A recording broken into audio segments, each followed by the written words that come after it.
Over the next 2 years, the Montana Office of Public Instruction will begin to update content standards for the state's K-12 public school students. Content standards have been guiding Montana teachers since the 19th century, and those standards are periodically revised to make sure students are receiving a relevant and challenging education. Before we explain today's 21st century process, it's important to take a quick look back. The development of academic standards for Montana's public school students date back to 1895, when the state's first superintendent of public instruction created a lengthy document to outline a course of study for the common schools.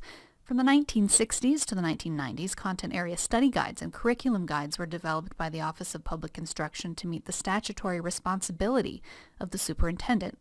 By 1998, the Board of Public Education charged the OPI with facilitating a process to develop content and performance standards for a variety of subjects. Then, in 2005, the board created a standards revision process to assure Montanans that public schools are providing all children with challenging academic expectations. Since the mid-20th century, Montana's public schools have moved from a prescriptive curriculum to key content learning standards.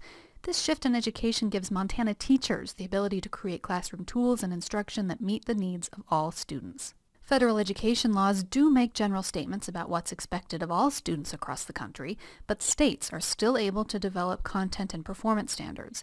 At the same time, local school boards have a responsibility to adopt curriculum aligned with those state standards. The Montana Board of Public Education also plays a role in adopting content standards. Among the board's chief duties is to approve standards of accreditation. The board's revision process outlines that standards should be rigorous, clear, measurable, and address cultural diversity. The Office of Public Instruction's role in creating content standards is to facilitate the content writing and legislative process. The OPI assembles revision and review teams through an application process. Senate Bill 345, passed by the 2015 legislature, created the negotiated rulemaking process for developing content standards.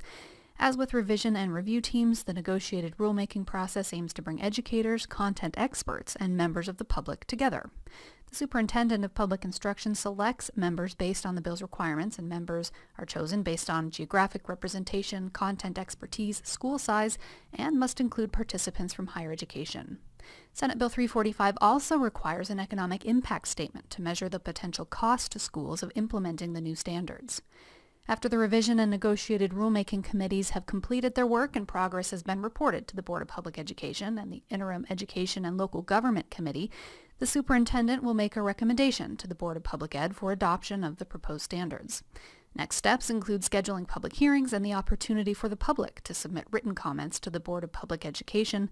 When the public hearings have wrapped up, it's up to the Board of Public Education to approve the new content standards.